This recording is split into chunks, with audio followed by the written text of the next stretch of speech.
Frédéric, bonjour.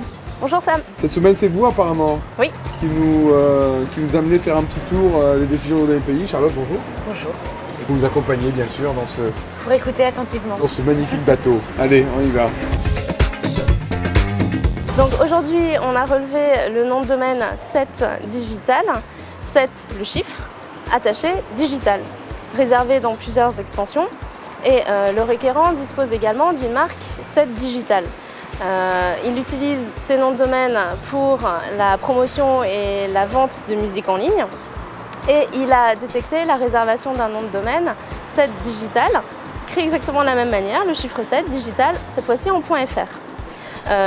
L'objet de ce nom de domaine est de déboucher sur un site internet pour la vente de peintures dont le concept est un peu la transposition d'images numériques sur une toile de peinture.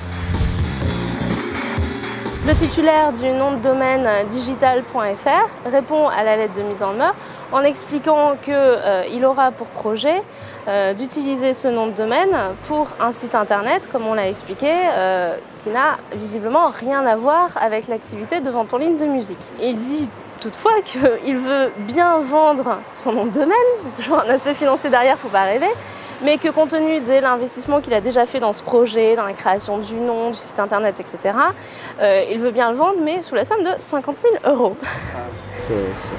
C'est un peu cher quand même. C'est un peu cher, oui, quand même. Mais bon, on voit, si vous voulez, enfin, la personne qui est titulaire de cette réservation de nom de domaine n'a absolument aucun intérêt à se débarrasser de ce nom de domaine, donc, mais on peut imaginer qu'il donne un prix prohibitif en fait. 2 000 €, on aurait compris, frais d'avocat, de recherche, etc. Oui, mais pour lui c'est pénible en fait de changer son projet. Il a quand même un vrai projet derrière, donc ça l'ennuie de devoir trouver un autre nom finalement. Et s'il a effectivement commencé à investir dessus, bon, il demande une somme assez importante effectivement. Oui. Disons que c'est un petit peu qui tout double aussi, pourquoi pas. Bien sûr, mais c'est aussi une somme qui du coup va un peu décider le requérant à agir, à engager une plainte. Parce qu'une plainte est quand même un petit peu moins chère que 50 000 €. 50 000 €. Donc il engage 100 plaintes et les arguments des deux parties sont un petit peu les mêmes que ce qui a été dit lors des négociations. Le défendeur insiste sur le fait qu'il a quand même fait des vérifications, qu'il savait que cette marque existait, mais il estimait en toute bonne foi qu'au niveau des produits et services, il n'y avait pas de risque de confusion. Donc là, c'est quand même un élément de la bonne foi du réservataire de ce nom de domaine. La décision de l'expert est de rejeter cette plainte. Et là encore, on va voir quels sont les arguments qui ont été utilisés.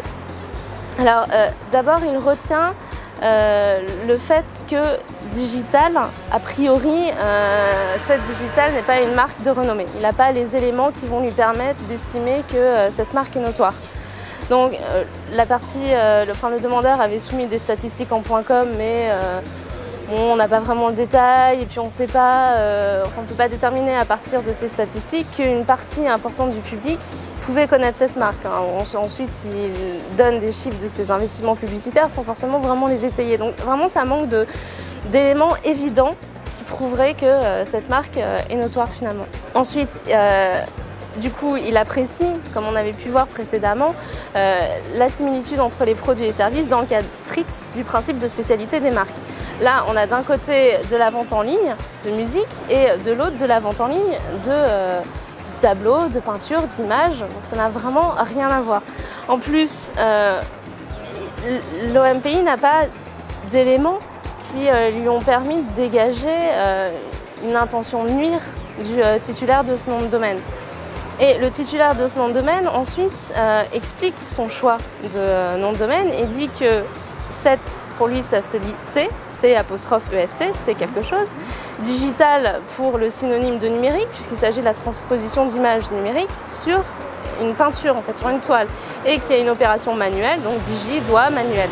Donc, même si, a priori, cette argumentation peut paraître un petit peu vaseuse, l'expert n'a absolument aucun élément qui lui permette de croire que ces allégations sont fausses. Donc, à partir de là, même si on a 7digital.com, 7digital.fr, premier arrivé, premier servi, pas de risque de confusion pour l'internaute. Donc on laisse les choses en l'état et chacun utilise ses noms de domaine. Très bonne décision. Autre chose à rajouter? Non, du tout. Fantastique. Merci beaucoup. À la semaine prochaine. Merci. Merci, au revoir.